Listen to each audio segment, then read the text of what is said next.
So when we decided to do the research, we got 11 NFL players, and I was one of, well, the first research, there were 2 research studies and then we combined them, and I was one of the research directors and also therapists for the research studies. But Ricky Williams, some of you might have known, who was a top running back in Florida, excuse me, was, he with his foundation came together with the Upledger Foundation and financed this so we could manage to bring these players down to us. So we had 11 players. They all had a diagnosis of post-concussion syndrome, diagnosed with multiple concussions. Some of them very well-known players, and I won't mention names, but some of it is on my website. If you want to go look and get more information, it's there. Some of them 2 years playing, many of them 12 to 15 years history of having played. All of them really compromised. And they came in with all kinds of complaints. As I said, many of them hadn't slept more than 3 hours a night for 10 years. Oh my Knowing God. what we know about deep brain cleansing, how can you get better if you can't sleep? You really can't. Many of them were dizzy. They still had vestibular issues. They had problems with their relationships. They were easily angered. Many of them, if not most of them, were severely depressed. Their quality of life was rated very, very low.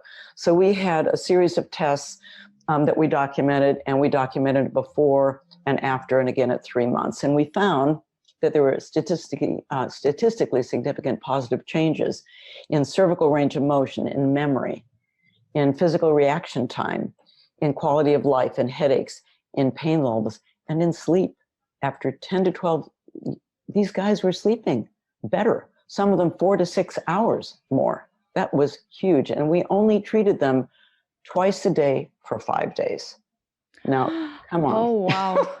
That to me was, this is stuff we see in the clinic all the time. And I have to give you a disclaimer here, because I love evidence-based, but I don't love evidence-based because I see a lot of things that we can't prove or haven't figured out a way to prove.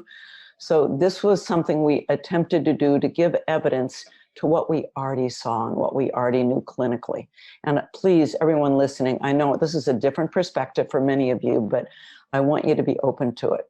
Just as I say many times, absence of evidence is not evidence of absence. And I'm going to repeat that again later because it's important to remember. So these guys did well. And we're, information, we've got some of their testimonials we recorded and some videos also, and I've got them all on the website if you're interested. We took the information and we published.